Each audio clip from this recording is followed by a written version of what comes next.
বৈষম্যের ঠাঁই নাই, সবাই চায় 6 মাস। 1 2 3 4 স্বৈরাচার। রাজশাহী ইউনিভার্সিটির ছাত্ররা রাজশাহী ইউনিভার্সিটিতে যে ব্লকেট দিয়েছে, তারা লাইন ব্লক করেছে তাদের দাবিতে।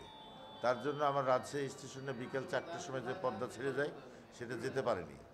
এখন আপনার ঢালার চড়ার একটা গাড়ি পাবনার, সেটাও যেতে পারেনি। আর কবিটার কিছুক্ষণ আগে ঢুকলো, সেটাও আছে ঈশ্বরদী, ওটা টাইম হয়নি, টাইম হলে যাবে 7টায়। আর হরিয়ান স্টেশনে বনলতা ডিটেন হচ্ছে।